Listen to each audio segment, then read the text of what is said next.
retour dans ce quatrième tuto sur Source Filmmaker.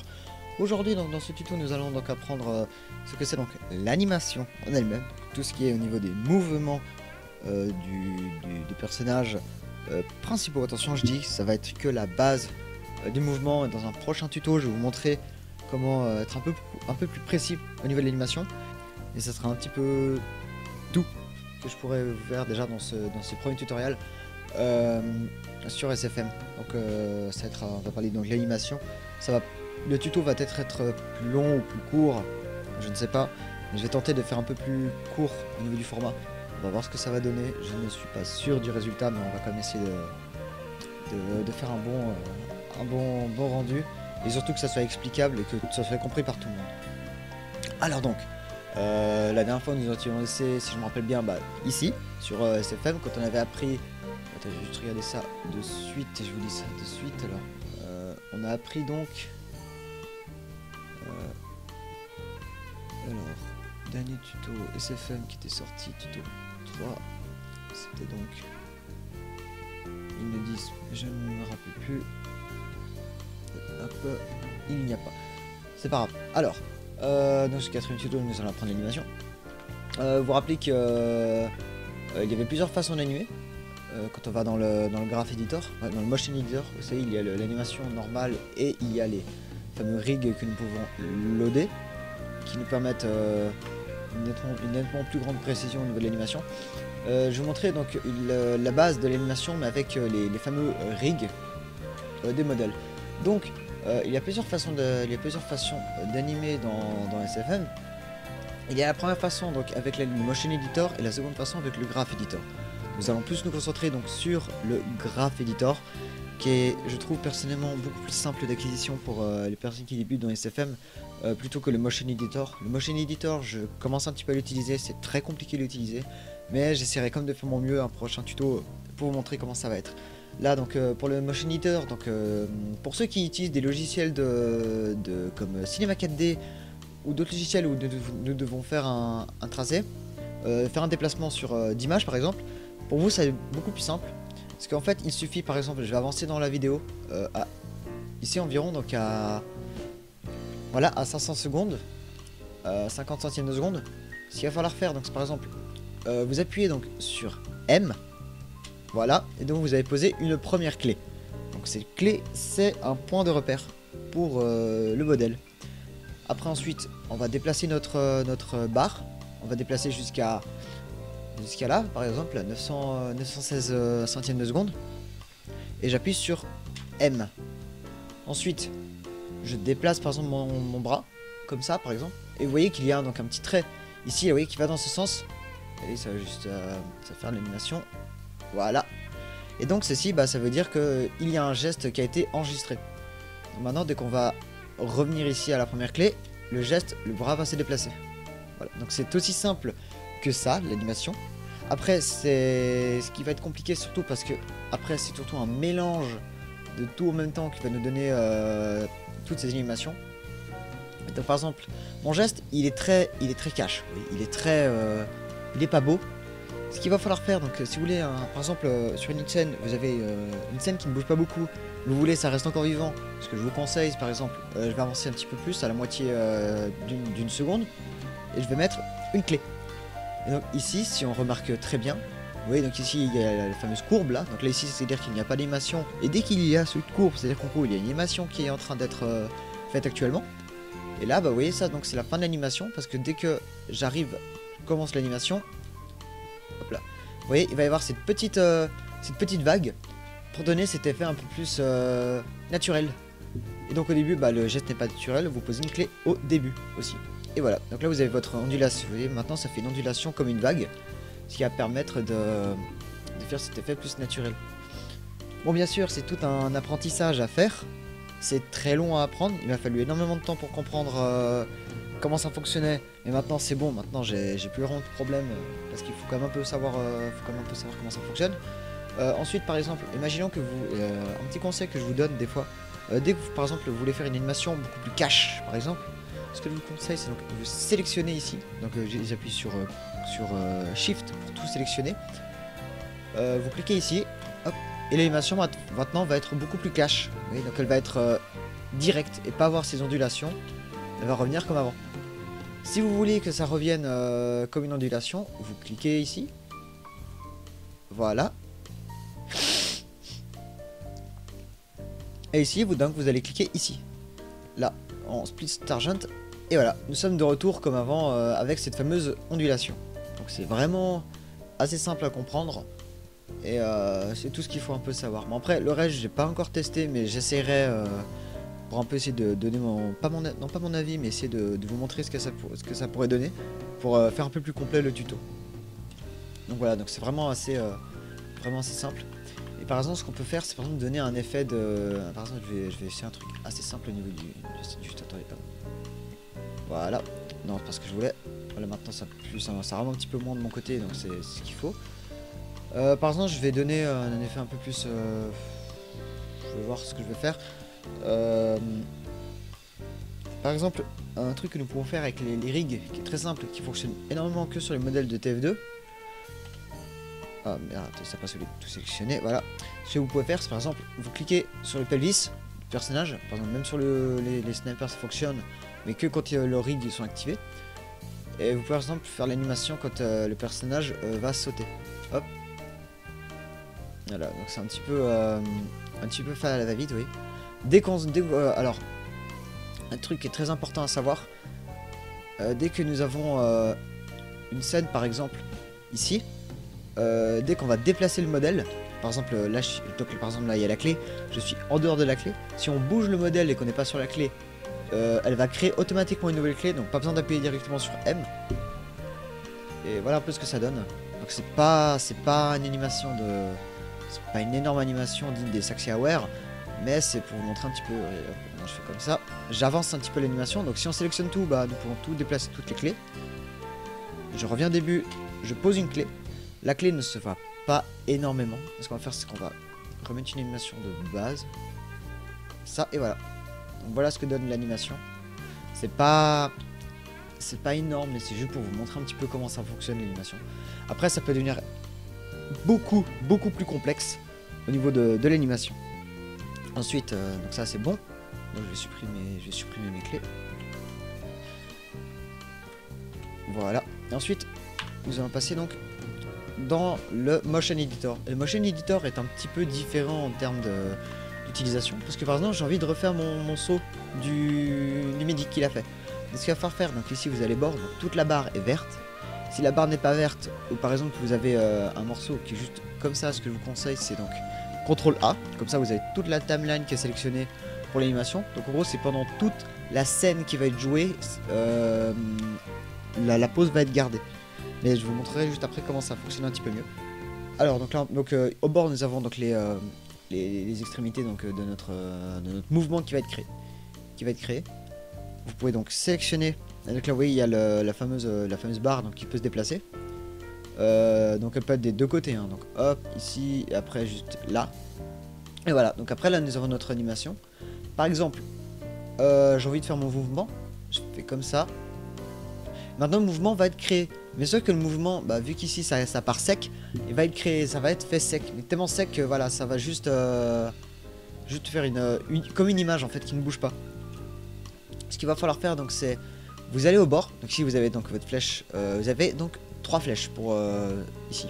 Vous avez donc la première flèche qui est donc pour déplacer le tracé. Vous avez donc une seconde flèche qui est au bord ici, attendez, là, qui est pour choisir la longueur de l'animation.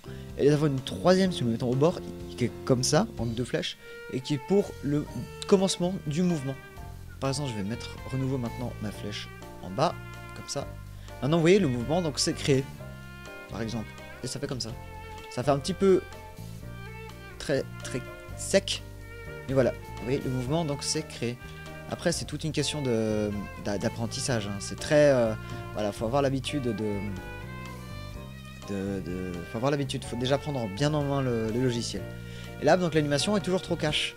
Ce qu'il va falloir faire, c'est donc ici, là, vous avez donc ici cette petite fenêtre avec tout ce qu'on peut faire avec notre modèle. Par exemple, j'ai envie que mon modèle, vous voyez, donc au niveau de l'animation est trop cash, j'ai envie que ça soit beaucoup plus propre. vous allez dans ici, vous allez smooth et vous allez tout mettre à fond. Donc l'animation va être beaucoup plus fine au niveau du tracé. Donc là, je l'ai fait 3 fois parce que en moyenne, je le fais toujours 3 fois quand j'anime avec le motion editor parce que ça donne plus ce mouvement naturel de l'animation. Et donc voilà à quoi ça ressemble. Vous voyez, il y a ces petits arrêts là, ce petit rebondi encore. Ici, là, cette petite vague qui continue au niveau de l'animation qui n'était pas quand on n'a pas sélectionné. Vous voyez, voilà. Donc c'est assez simple. Si on sélectionne le motion editor qui a été sélectionné, qu'on appuie sur Shift, nous pouvons donc rallonger ou rabaisser la longueur, ce qui peut toujours être bien si on veut beaucoup plus de précision. Et on peut donc aussi directement l'allonger ou le rétrécir.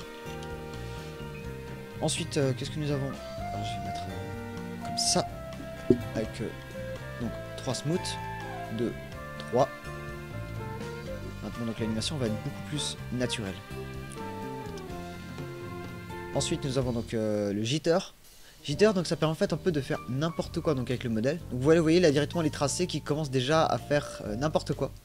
Et aussi ici sur la timeline où ça fait complètement n'importe quoi au niveau des bones. En gros, dès que je vais lancer, voilà ce que ça donne. Voilà. Vous voyez, donc c'est... que voulez-vous que je vous dise? C'est pour faire des mouvements surtout quand ça fait n'importe quoi. D'un côté, hop. Et c'est un conseil que je vous donne au niveau de l'animation, c'est quand au niveau des yeux. Quand par exemple le personnage est un peu apeuré. Niveau apeuré, donc ce que je vous conseille, c'est par exemple, donc ça je vais sélectionner à fond le... Hop. Voilà, on va donc sélectionner pas mal de la timeline. Comme ça. Et par exemple je vais mettre un jitter. Donc par exemple maintenant dès que le modèle va être comme ça, voilà ce que ça donne. Bon, c'est pas très beau, c'est même très moche. Ça peut vous montrer à quoi ce qu'on peut faire sur le logiciel, oui. Donc le jitter bien sûr est trop haut. Ce que je vous conseille donc par exemple c'est de faire un demi jitter environ, même pas un demi. Très peu de jitter. Ça de suite.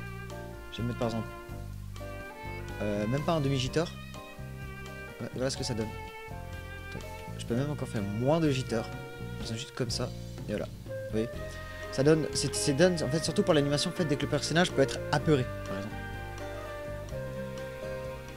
Et voilà, donc c'est un peu tout ce que je voulais vous dire au niveau de ce qu'on peut faire un peu avec le niveau de l'animation. Donc c'est vraiment très vague, mais c'est vraiment pour donner quelques bases de l'animation. Voilà, donc c'est pas une animation de ouf gueudin, mais ça reste une animation, ce qui est déjà pas mal. Vous savez déjà comment faire un mouvement, certes très basique, mais un mouvement. Donc je trouve que, à dire, quand on compare à ce qu'on peut faire déjà avec le CFM, je trouve que c'est déjà quelque chose de bien. Je cherche maintenant ma main.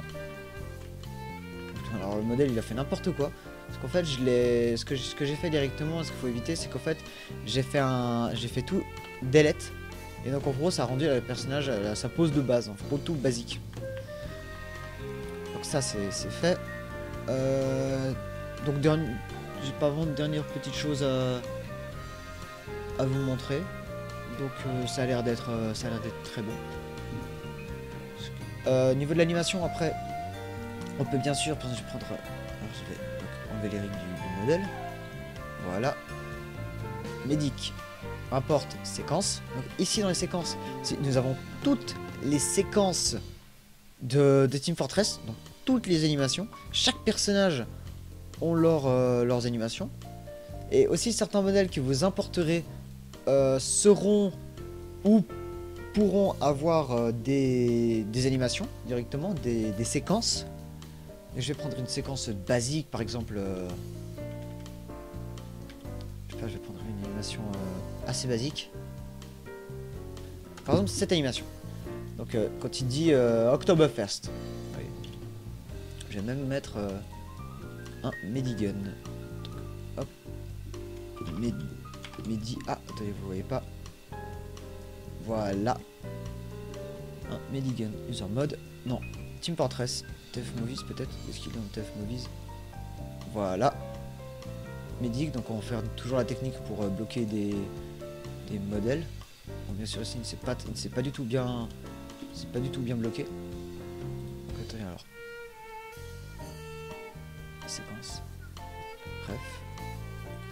Medic. Importe. Séquence.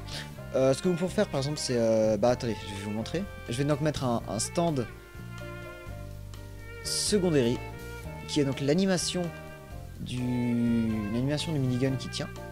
Et en seconde nous allons mettre donc ce fameux taunt. Si je retrouve le taunt, donc c'est le 3e taunt. Oui, donc si je le mets, bah, il va être beaucoup plus soit intense ou moins. Je crois qu'en fait c'est le 6e. Voilà, c'est le 6e. Maintenant dès qu'on va lancer l'animation, il va se lancer. Et voilà. L'animation va se faire automatiquement. C'est assez...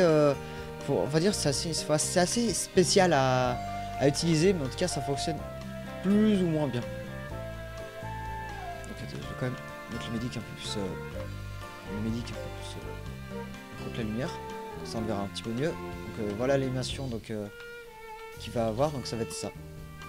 Donc October 1st. Et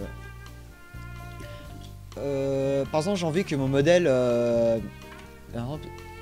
il bouge. Par exemple, vous voyez, donc le pelvis il bouge. Donc, vous voyez, par exemple, je peux bouger le pelvis donc comme j'ai envie. Mais ce que j'ai envie, c'est par exemple qui bouge sans qui bouge mais pendant l'animation. Donc ce que je vais faire, donc c'est que je vais sélectionner ici, donc je peux bouger.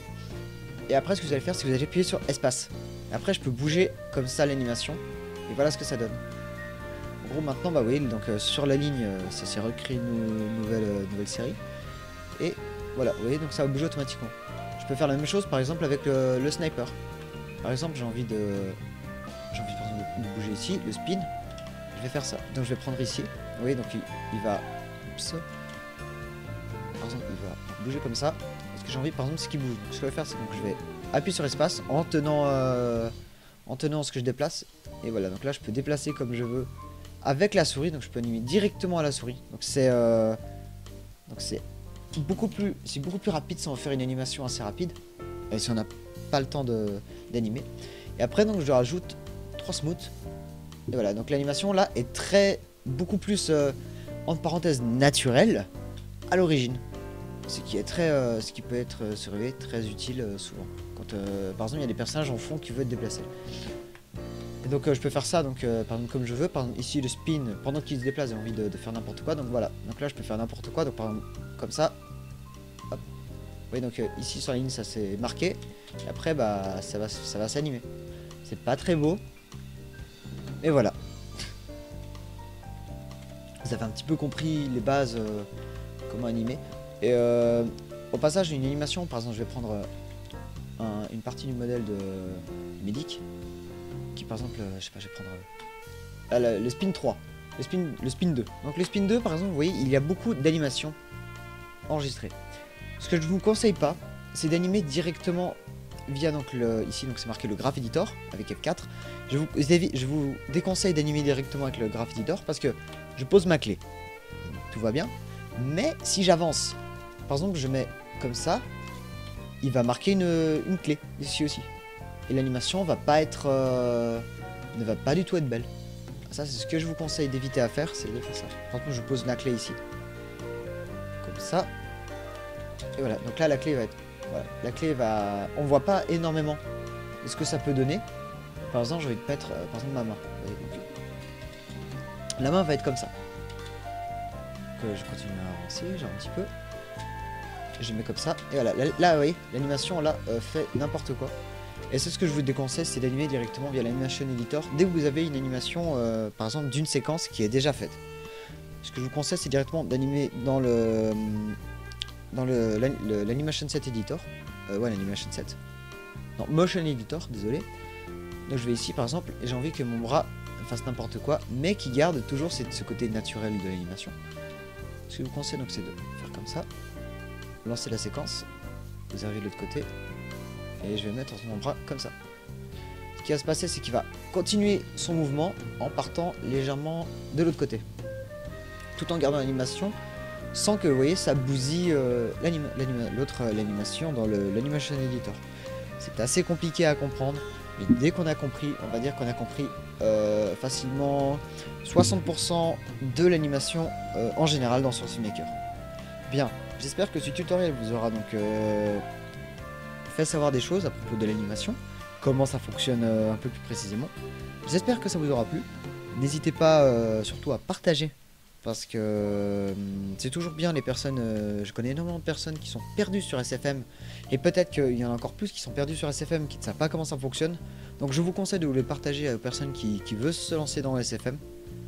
Et c'est tout ce que je pourrais dire. Donc je vous dis ciao et adieu les gens.